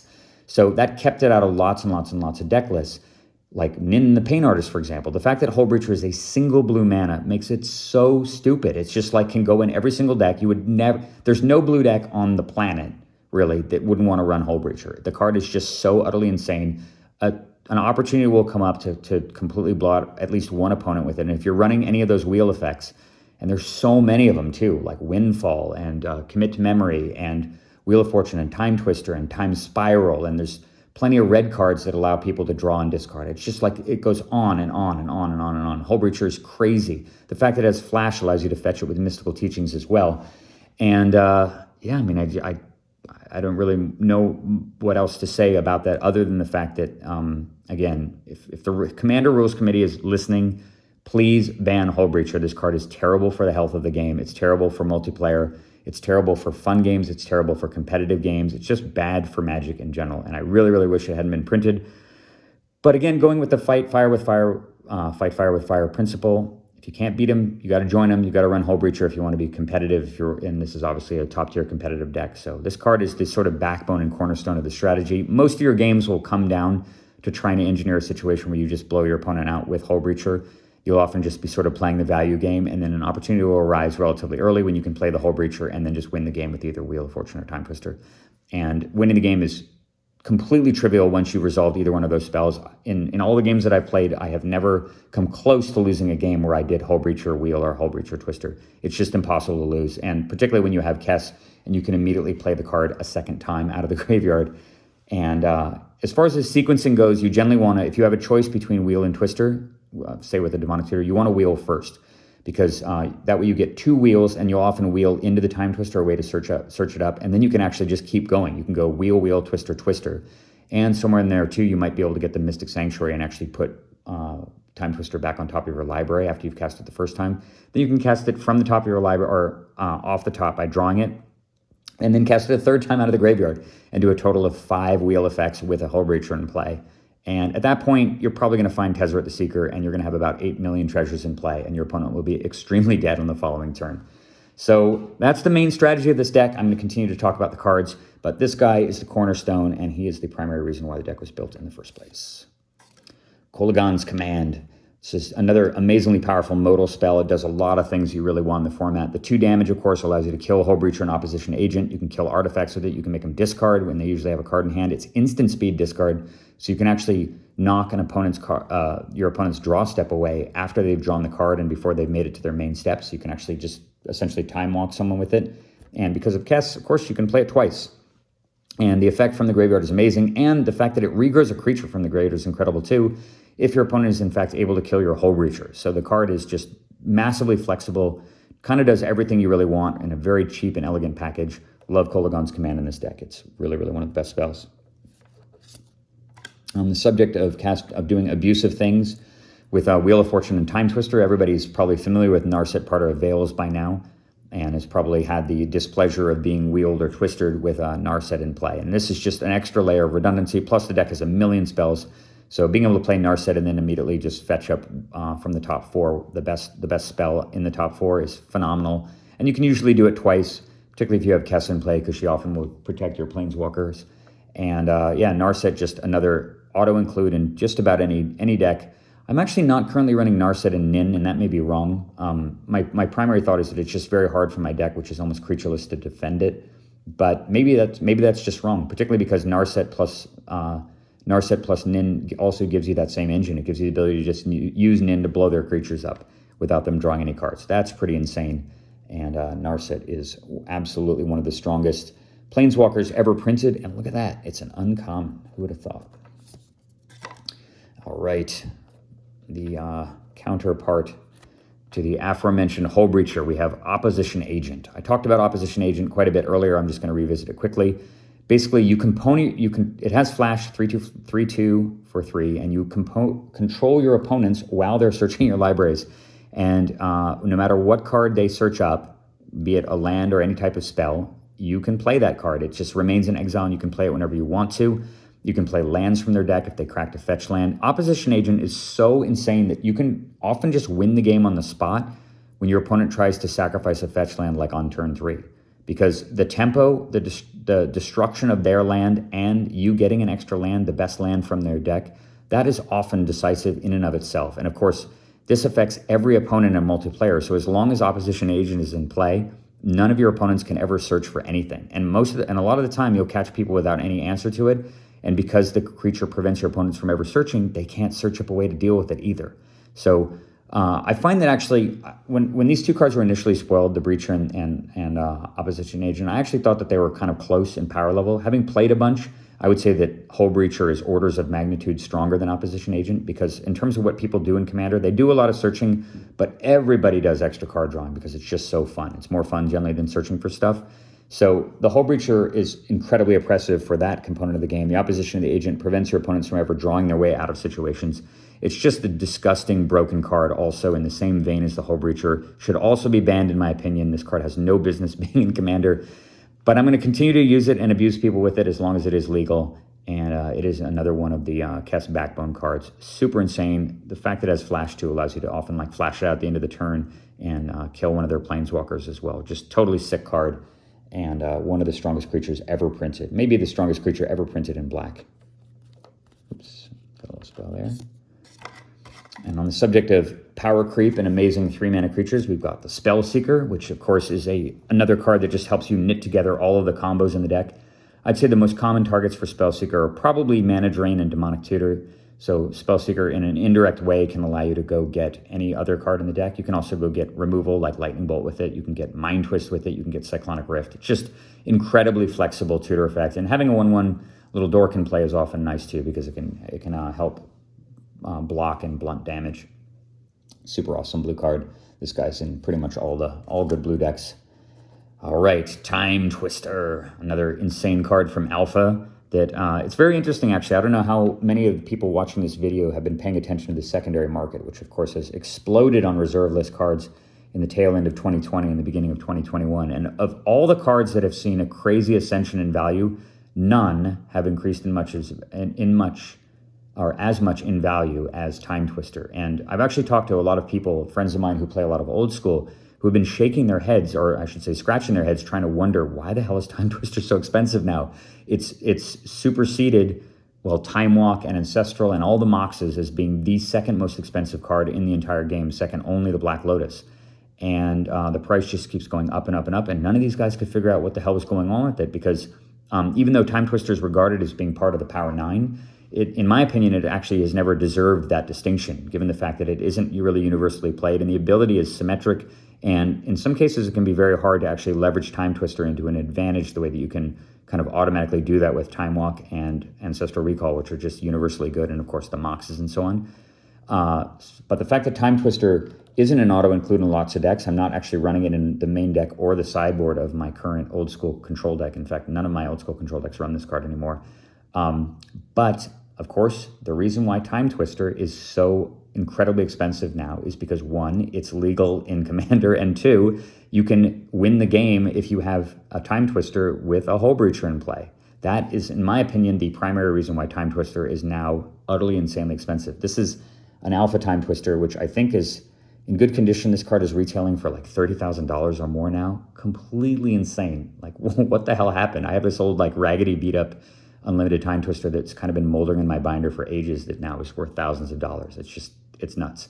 And I expect that the card will continue to rise in price until something is done about Hull Breacher, and then it may come back down to earth a little bit where it belongs. It certainly does not, it never really belonged in the Power 9 alongside, it should have been, the Power 9 should have included cards like Mana Drain and of course Soul Ring before it included Time Twister. But with the Hull Breacher running amok, Time Twister definitely earns its distinction as one of the most powerful and potent cards in the game, and is pretty much the win condition in this deck actually most of the time. Toxic Deluge. The best universally powerful removal spell in all of Commander. 3 mana to basically kill every creature in play, regardless of their size and whether or not they're indestructible. I mean, I guess that's not technically true. The creatures could be infinitely big and you won't be able to deluge them away. But this card is just totally nuts. Printed a little while ago now, but for 1 black mana and 2, being able to kill everything in play for the cost of an incidental life cost is absurd. And given the fact that all the cards in the game are balanced around having 20 life, not 40, then Toxic Deluge's life cost is actually pretty much like paying half of a life point to kill everything. Totally insane. Being able to do this card twice also over the course of the game, or sometimes even more, between Mystic Sanctuary and Time Twister, just allows you to constantly reset the board and kill everything over and over and over again, bypassing, again, indestructibility and protection. The only drawback really that I see with Toxic Deluge is every now and then you get Mindslavered. And it might be from Mindslaver itself, it might be from Sorin Markov. What are other cards that allow you to control your opponent's next turn? It might just be those two. Anyway, I guess Word of Command. Someone could Word of Command you with Toxic Deluge in your hand. That'd be hilarious. But anyway, and it's actually happened to me, I think, a couple times. I've certainly killed somebody with Mindslaver, making them Toxic Deluge themselves to death. But that's really a tiny, tiny and rare downside for a card that is just this universally strong. Really, really phenomenal removal spell. Best sweeper in the game. And Trinket Mage, of course, the perfect little 2/2 blue wizard that just gets you the 2 best cards in the format, Mana Crypt and Soul Ring, whenever you want them, as well as sometimes Mox Opal. And yeah, it's just phenomenal. Not really much else to say about Trinket Mage. If you're playing blue in Commander, you should probably be running this guy in your deck. Vidalcan Shackles. I feel like this is a kind of a bit of a pet card for Nate and me, given the fact that we run it in nearly every blue deck, and I don't see this showing up in a lot of deck lists normally. And I think it's just because people underestimate how easy it is to get lots of islands in play. And the truth of the matter is that most of the good creatures in the format only have between, well, 0 and maybe 2 to 3 power. And having 2 or 3 islands in play and a Vidalcan Shackles generally means that your opponents can never attack you. And you can also sort of play diplomacy if you're playing multiplayer. You can play diplomacy at the table and grab someone's creature, use it to block someone else's creature. And It just gives you so much control over what's going on in the game. It's just an incredible roadblock for any type of aggro strategy to solve. And even though it doesn't always work great, this deck certainly has a lot of non-island blue lands in it. The card is so good when it's good that I think it still merits inclusion. It's very easy to cast. You can search it up using the Tezzeret the Seeker or any one of the various black tutors in the deck, and just use it to completely constrain your opponent's ability to really get a foothold in the game with creatures. Plus, you can steal utility creatures sometimes and utilize them against your opponent. So I love Shackles. This is another card that I could see cutting potentially, but it's kind of in that same category as Winter Orb, just a really, really powerful and oppressive card that can often just win the game by itself. And that brings us to Wheel of Fortune, another card on the reserve list that has also seen its price increase exponentially over the last six or 8 months. And I think part of that is the fact that it's an ancient card printed only up through Revise, and also the fact, of course, that it's totally disgusting when combined with cards like Hullbreacher. Wheel of Fortune does almost exactly the same thing. And yeah, you know, I remember I sat on a panel at Grand Prix Vegas or Magic Fest Vegas in 2018, and actually 2 different panels. It was a Channel Fireball thing, and we were going over the top 100 cards ever printed in Magic, as voted by a panel, a big group of players, and then ultimately discussed by a panel of, I guess, experienced veteran players, including a bunch of Hall of Famers and pros. And I was utterly shocked at how low Wheel of Fortune was placed on that list. People just do not respect how insane this card is. I mean, is there a better red card in the game? I think they put Goblin Guide ahead of Wheel of Fortune, to be honest, which is just criminal. Wheel of Fortune it's got to be the best red card ever printed. It just does totally insane things in the formats where it's legal. And sure, right, Goblin Guide is like the amazing beat down creature in a red deck, but come on, like Wheel of Fortune compared to Goblin Guide, one card just utterly breaks the rules and allows you to do totally disgusting, degenerate things in the most powerful formats. And the other card is a 2/2 with haste. No contest, in my opinion. Wheel of Fortune, another real kill condition in this deck when combined with Hullbreacher or Narset or a card that's coming up. Any card that prevents your opponent from drawing extra cards when you cast Wheel of Fortune, they just fall over dead. Cryptic Command at 4 mana. All right, we are done with the 3s. This card is another card that I could see making an argument for cutting. I think Nate has actually already cut it from his version. It is really tricky to cast. Triple blue is pretty tough in a 3-color deck, although pretty much all the lands, with the exception of Strip Mine, Wasteland, and Mishra's Workshop and Ancient Tomb, all produce blue mana. So you pretty often have 3 blue mana in play pretty early on in the game. And I just love the flexibility of Cryptic Command and the ability to replay it from the graveyard. As a Grixis deck, unlike Brea, you don't have access to white. So you don't have cards like Vindicate and Disenchant or Anguished Unmaking. You just don't have the ability to deal with a wider range of permanent types. And Cryptic Command allows you to bounce troublesome planeswalkers. It allows you to tap down your opponent's creatures to prevent them from killing you while you're trying to go off with your combo. Allows you to gain a bunch of tempo. It can be used as just a simple counter and draw effect. I think the flexibility of the card sort of outweighs the fact that it is rather clunky and difficult to cast in the deck. But if you're looking for cards to cut in order to make room for something that you feel should go in the archetype, Cryptic Command should probably be pretty close to the top of your list as far as things to consider for that. Fact or Fiction. I mean, already absolutely one of the best blue cards ever printed, certainly one of the best blue card drawing spells ever printed. And again, any card in this format, in this meta, so to speak, that allows you to put cards into your hand without actually drawing them is something you probably want to be investing in.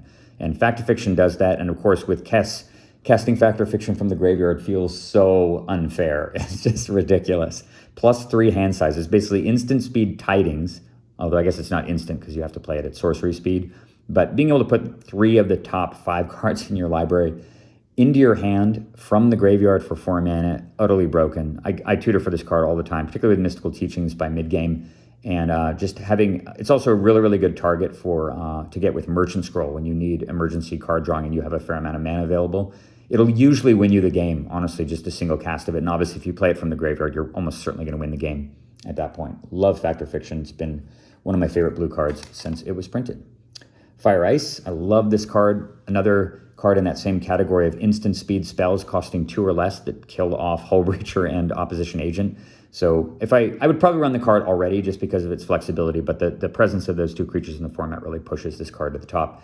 And you're never really unhappy to have Fire Ice in your hand because you can either use it to burn away early mana dorks, and you can also use it to just tap down your opponent's land at the end of their turn and force through your own spells. Just universally excellent. Jace the Mind Sculptor. You know, it's so funny how Jace was kind of the big, baddie, super oppressive, ridiculous broken planeswalker that got banned in multiple formats and everybody complained about. And it's sort of just receded into the shadows now, totally overshadowed by more recent reprints. I think that there are so many planeswalkers now in Commander format that are better than Jace. I think that Dak is certainly better. I think that Teferi is arguably better, the 3-mana Teferi. I think Narset is likely better. I think that Duretti can often be better, and certainly Oko, Thief of Crowns, is better than Jace. I mean, Jace is still amazing. Sometimes you just win the game with him. You have like a turn 1 Ancient Tomb into Signet, untap, cast Jace, and your opponent has 1 land in play, and now you've got the ability to just brainstorm over and over and over again, or bounce their biggest guy, and his ability to just tempo your opponent out of the game, the ability to often use the Fate Seal to get him so big that your opponent can't kill him. Super powerful and flexible. It's just that as strong as Jace is, it's just been overshadowed by the crazy power creep and 3-mana planeswalkers that exist in the format. Fuck, even Wrenn and 6 is often better than Jace the Mind Sculptor. Depending on the situation, there's always a lot of like 3-mana Lilianas too. His time is, you know, his time in the sun maybe waning a little bit, but he's still a super stalwart in blue. Certainly still an auto-include, should go in every single deck in the format with blue. And but not quite as amazing and impressive as he used to be. Still love you, Jace, though. Don't change.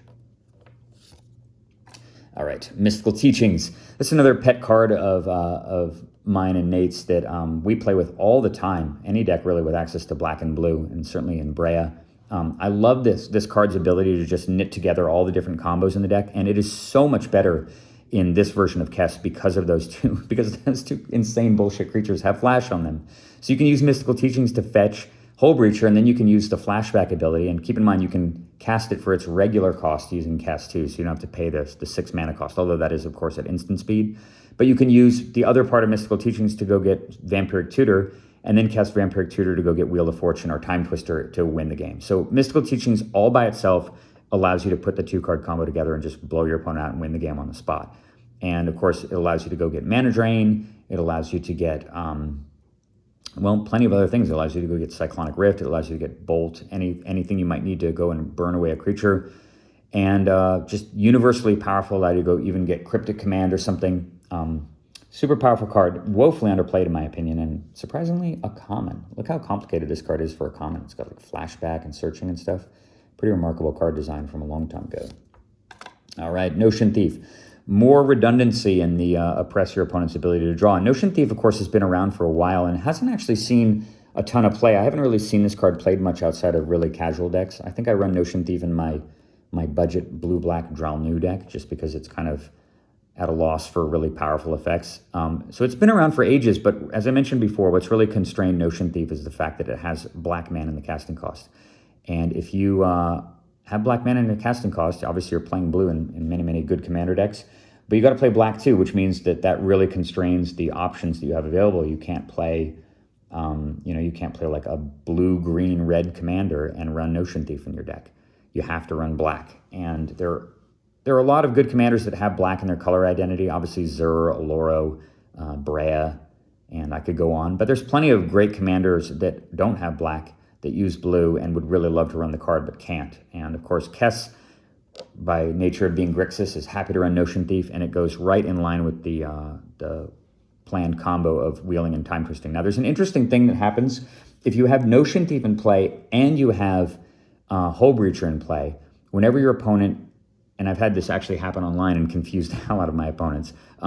Whenever your opponent goes to draw a card, they actually can decide which replacement effect they want to use. So they can decide whether you get mana or you draw the card instead, and which is kind of an interesting, bizarre. I mean, they're kind of screwed either way, but at least they can prevent you from drawing extra cards. Hopefully, they give you a mixture because getting extra cards and extra mana is the best situation. But can you imagine casting Notion Thief at the end of the turn because it does have flash? And then untapping and casting Time Twister, and your opponent's, first one he or she draws in each of their draw steps. So your opponent's draws 0, they get Mind Twister for their whole hand, and you draw 21 extra cards. So you draw 28 card hand. And unfortunately, when you're drawing tons of extra cards, mana is usually more important than all those extra cards. So it's usually better to have Hull Breacher in play. But Notion Thief can do some really pretty silly and dumb things once you get to the mid game. And of course, combined with cards like Dak Faden, it's just totally obscene. Having Dak Faden, Notion Thief in play is living the dream. And yeah, it's hard to do much better than that. I've certainly had that combo in play before, and it feels utterly filthy. Thran Dynamo, one of the big mana artifacts. This is another card Nate and I are kind of just in love with. Thran Dynamo is already incredible in a deck that doesn't run Mishra's Workshop, and I understand that Workshop has gotten so expensive now that it is, a lot of people are probably priced out of including it in their commander decks if they weren't lucky enough to get one a while ago, given what's happened in the secondary market. But Workshop into Thran Dynamo is incredible. Kess is a multicolor deck, but it has a lot of things to do with lots of colorless mana, and having Thran Dynamo in play just gives you so much more flexibility with all of the colorless casting cost cards in the deck. It is another card that I don't think is mandatory. I think that the colored mana producing signets are more important, but big mana artifacts really do give you a lot more flexibility. And once you start to do the wheel and twister thing, even if you don't have one of the anti-card drawing cards in play, having Thran Dynamo in play just fuels that whole engine quite a bit and allows you to just keep pressing your advantage and leveraging your advantage into a win. And it combines, of course, extremely well with Winter Orb. All right, we're already past the 4s. That was the last one. All right, Force of Will, the original free counter since long before they printed Force of Negation and Fierce Guardianship, but an amazing card to start with in your opening hand. Don't ever forget that you can actually play this card for its 5 mana casting cost sometimes. A lot of time people will just pitch Force of Will when they don't need to, and they'll just lose a blue card for no reason. But I don't really need to talk about Force of Will. This card has had literally books written about it, and is one of the best and most powerful blue cards ever printed, and has been format defining and format warping for a million years, ever since, I think, 1996. Gilded Lotus, the other giant mana artifact. I love Gilded Lotus. This card is played a ton. Again, another card that's just incredibly powerful when you have Mishra's Workshop in your deck. And being able to tutor for the Lotus and workshop it into play on turn 3 and sometimes even copy it is just an unbelievably fast and usually unbeatable start. And it is 5 mana to cast, but of course it does make 3 mana of any color, so you can convert generic mana into mana of whatever color. And because the Lotus can immediately tap for 3, it is kind of budgeted, so you only actually are -2 mana for the turn if you're able to play it. And that often matters a lot because you can tap out and play the Lotus and then tap the Lotus to do something else impactful, like cast a Hull Breacher, which is wonderful. Tezzeret the Seeker. So I mentioned before about how Time Twister and Wheel of Fortune are kind of the kill cards in the deck, and they kind of are. They are the kill cards, even though Tezzeret the Seeker is actually usually the most common finisher. And of course, once your opponent's hands have been destroyed by that sequencing, winning the game is usually trivial. But Tezzeret the Seeker is often the way that you actually accomplish the win itself, because as I mentioned before, once you started to do the little Hull Breacher shenanigans and you put millions of treasures into play, they're artifacts. So then you play Tezzeret the Seeker, because you've inevitably drawn into him or tutors to get him. You play him, you untap 2 of your mana artifacts. Your opponent or opponents have literally 1 turn to respond. And unless they already have stuff in play to stop Tezzeret, or they top deck something and you have no counters or way to interact with that, which is extremely unlikely, you untap and you ultimate Tezzeret, and you've got whatever number of, imagine if you did that sequence I talked about, we went wheel, wheel, twister, twister, with Kess in play. You'd have upwards of like 100 treasures in play. They all become 5/5s, and you smash the table collectively for 500 damage, which is something I haven't done yet because the pandemic has prevented everybody from playing multiplayer. But I guarantee that day will come, and other people who play this deck or something similar should be able to do exactly that. It is so satisfying. I've definitely hit people for well over 100 damage online in 1v1, which is just utterly insane to just smash them to death with a bunch of Lotus Petals. So Tezzeret the Seeker, already one of my favorite planeswalkers in Commander, and definitely one of the best planeswalkers in general in Commander, is so good in this deck by nature of the fact that it is the perfect closer for those games when you've already when you've done a bunch of wheeling and twistering and you have a board full of Lotus Petals. Love this guy.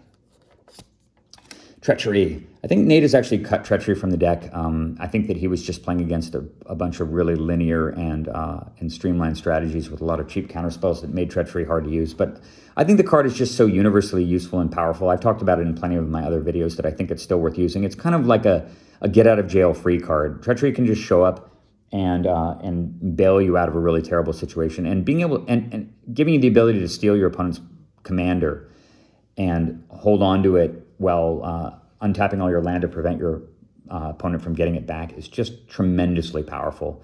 And there are many, many decks in the format where they are built around utilizing the commander and paying 5 mana to permanently, well, until they can deal with the treachery or their own creature, to basically take their creature away from them and give you access to them is often enough to win the game. And I think the flexibility and just power level of treachery in general is enough to elevate it to an inclusion in the deck. I mean, this card's so good that I have basically a legacy cube that I've been working on for like 12 or 14 years now. And I cut treachery from it a long time ago. And there's tons of other insane stuff in that cube, but treachery is just so powerful and oppressive that I felt like the card was just too good and didn't belong in the deck. So, or in the cube. And if a card is that good, you should probably be running it in a deck with access to blue. All right, the single X spell in the deck, and I believe this is the last spell in the entire deck. It is Mind Twist. And yeah, I mean, what else can you say about Mind Twist?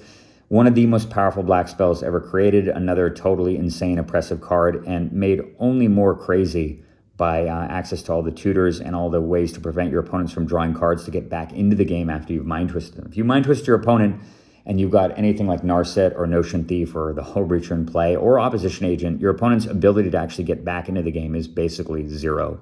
And that alone makes Mind Twist one of the strongest cards in the deck. And of course, because of Kess, you can play it multiple times. You can Mind Twist one opponent, and then you can immediately play Mind Twist out of the graveyard on the following turn to Mind Twist another guy, and make 2 enemies who can glare at you angrily as they're able to do nothing to stop you from winning the game. So Mind Twist, destroying hopes and dreams since 1993, and one of the strongest cards in the deck. You can also fetch this card, of course, with Spellseeker, even though it's a powerful X spell. All right, and that is all the spells. That is a total of, I believe it's 69 spells. Nice. And I'm going to move over to the lands, starting with Ancient Tomb. This video is long. It's been going on for 86 minutes. So I'm going to try to just go over the lands a little bit quicker. I'm only going to pause on lands when I have something specific to say about them. So in order, I've got Ancient Tomb.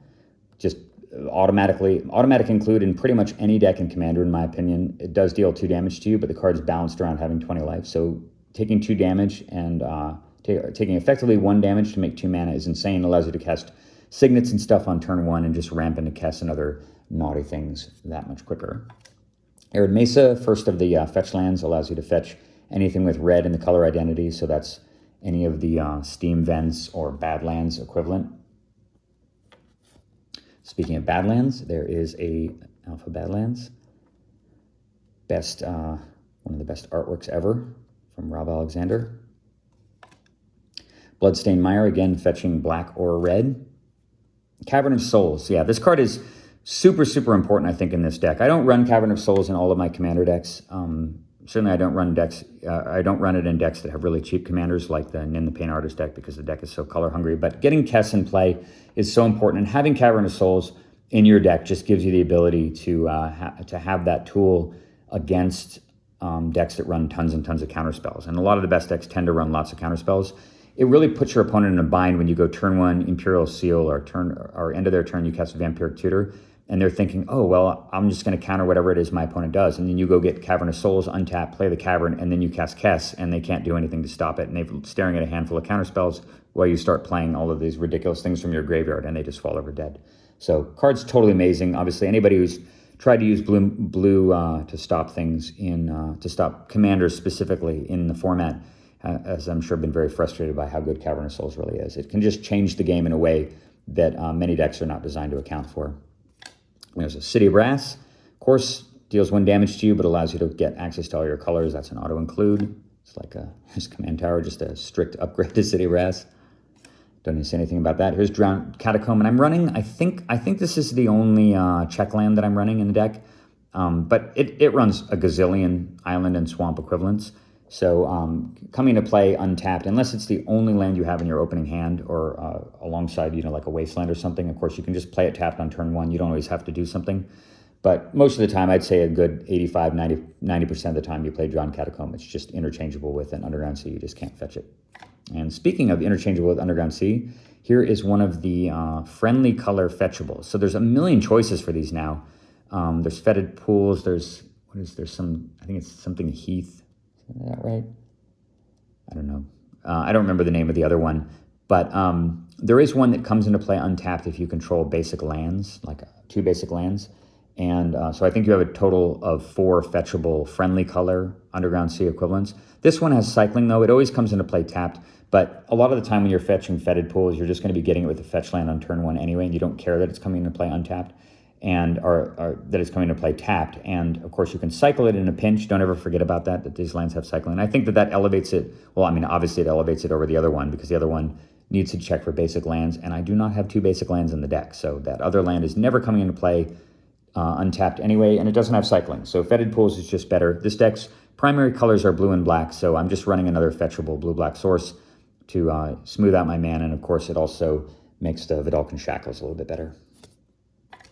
There's Fiery Islet. This is another card that goes extremely well with the Crucible of Worlds. This is the only Pain, like actual, well, Horizon Canopy equivalent land that I'm running in the deck. I think that there's one other option. Not positive about that, but Fiery Islet, yeah, you take a damage every turn, but that's pretty inconsequential. And the ability to cycle it out of play to get an extra card in a pinch is really, really important, particularly because you're often running, you've got all of these tutors in the deck that put things on top of your library. You have Vampiric Tutor, Imperial Seal, and you also have Mystical Tutor.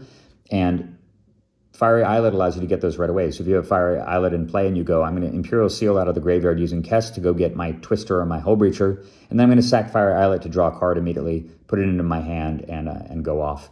And having that kind of flexibility is really amazing. Plus, in a pinch, you can use this card sometimes with Crucible of Worlds as a little tiny card advantage engine, which is pretty awesome. Another fetch land, Flooded Strand, getting all the blue, producing island identity lands in the deck. The single basic land in the deck, a beautiful pink island. And I'm only running 1 basic land in the deck. Obviously, it's very, very color hungry and requires access to all 3 colors pretty early in the game. Ideally, I'd love to play no basic land at all, and having a single basic island in the deck doesn't make you really any more resilient against Blood Moon or Dwarven Miner or Back to Basics.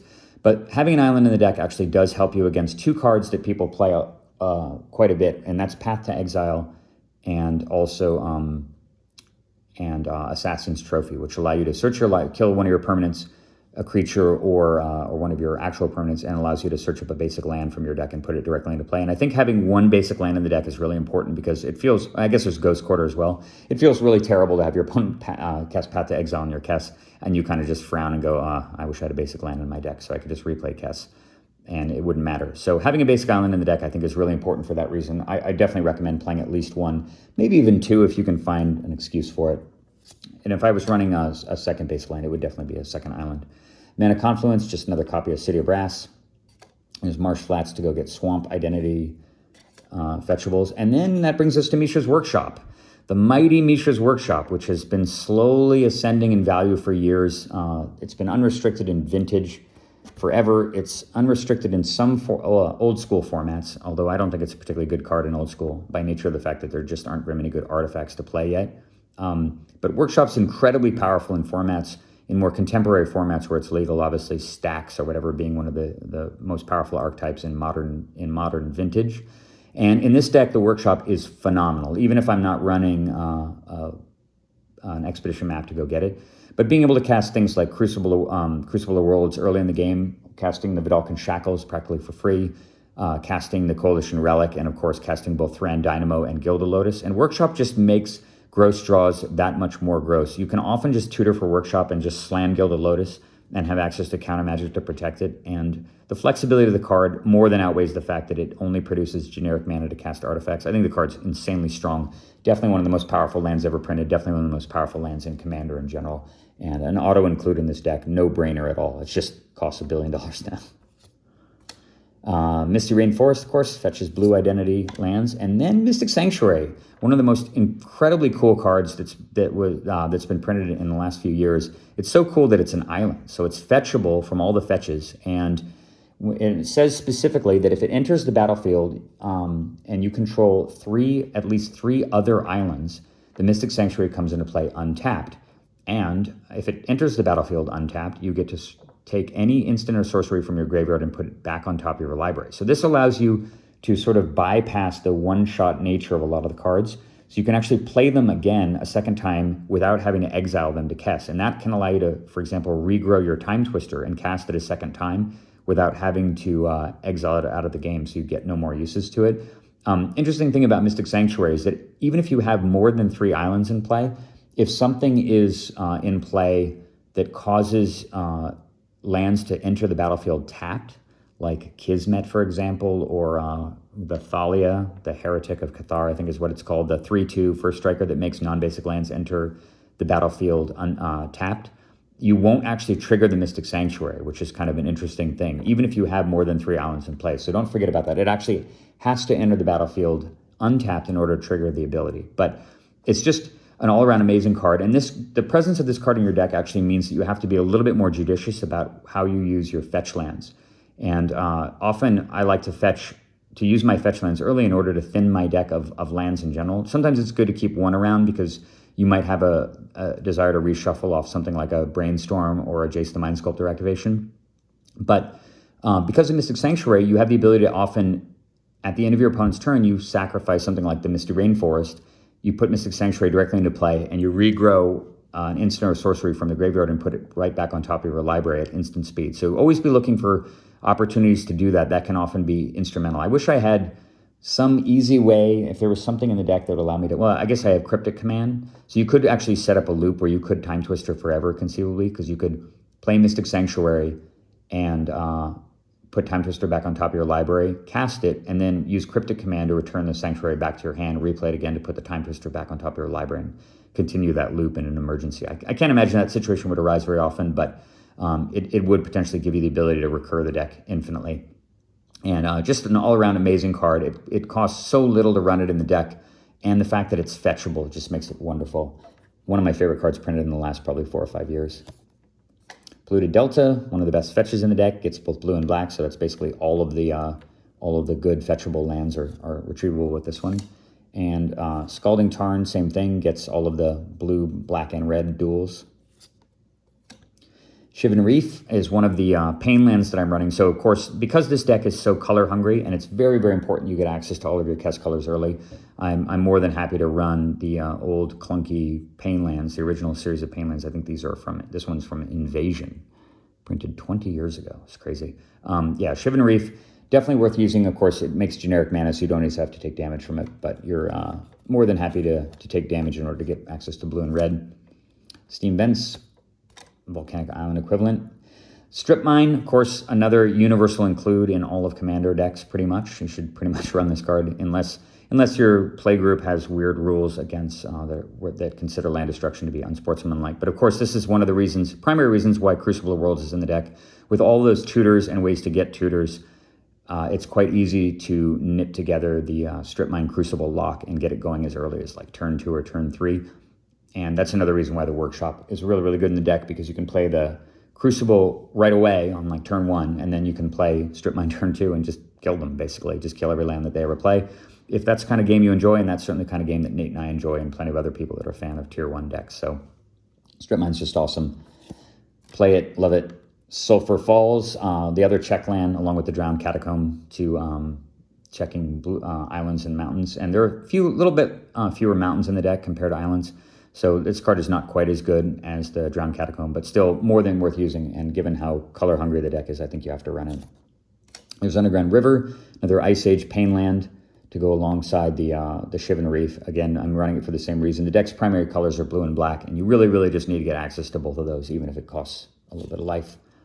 Oh, look at that. Beautiful Rob Alexander Alpha Underground Sea. This thing is so pretty. One of the prettiest cards ever printed. And of course, the best dual land in Magic. Well, maybe it's Volcanic Island, hard to say. We'll get to that in a second. Verdant Catacombs, fetching the more Black Identity stuff. And there is Volcanic Island. Of course, this is a beta, since they screwed up and didn't print Alpha Volcanic Island. This is bizarre. But yeah, Volcanic Island, just beautiful, gorgeous dual land. One of the best dual lands ever printed. Absurd restricted list card. And yeah, always nice to have those in play. Wasteland, we're right at the end. There's only a few cards to go. Wasteland alongside Strip Mine, not quite as good. And you should always tutor for Strip Mine if you have a choice between the two of them, even though it may seem like getting Wasteland makes the most sense because you're looking at your opponent's board and they've got only non-basic lands in play and you want to save the Strip Mine for an island. for a basic land that might arrive down the road, don't do it. Just always go get strip mine, because you might just draw Crucible and then you'll have the ability to kill every land forever, even if the next bunch of their lands are basics. Trust me, I've had that happen. Always get strip mine. Watery Grave, not quite as good as Underground Sea, but pretty damn close, and not much else to say about that. And we are on the last card of the deck, Wooded Foothills, the last fetch land. Looks so funny to have like a card with all that green mana in a deck that's blue, red, and black. But there you go. It gets mountains, which means it gets Volcanic Island, and it gets Badlands, and it gets Steam Vents, and so on. So there you have it. I've got the entire deck. It's now in reverse order. I'll put Kess back on the front, where she belongs. All right. We've been going for an hour and 40 minutes. I hope it was worth it. That, guys, is my current build of this deck. Again, I want to thank my good friend Nate Prodzik for his collaboration and advice on this design. He and I have both had a lot of input on it. And I don't know who's played it more. I feel like I've probably played more games with Kess by now, although Nate was definitely grinding the deck for a while. But if you have not tried this deck out or something very similar to it, I highly recommend it. If you like this kind of strategy, if you like watching your opponent squirm while they discard their hand disgruntledly and you put tons of mana into play, give this deck a try. It's bonkers, honestly. It's totally insane. It was already a very powerful archetype to begin with, and the printing of those two totally insane creatures in Kaldheim, I think, has really elevated the deck to tier 1, very, very high tier 1. I've been crushing people left and right with it on Magic Online, and what's great is that I have a whole bunch of videos in the pipeline that I haven't been able to produce yet, games with Kess, because I haven't wanted to do that ahead of the deck itself. But now that I've finally gotten that out of the way, I can go and produce some content involving Kess games that you guys have to look forward to. If you've been with me all this time for the last now over 100 minutes of Deck Tech, I want to thank you for watching. I hope you guys enjoyed this. Feel free to comment if you feel like there's any cards that belong in the Kess archetype that I might have missed. I would love to hear your feedback on that. If you think there's any cards in here that you don't think belong, definitely open to feedback on that as well. Thanks everyone so much for watching. Stay tuned for Magic Online Kess games coming right down the road, and take care everyone.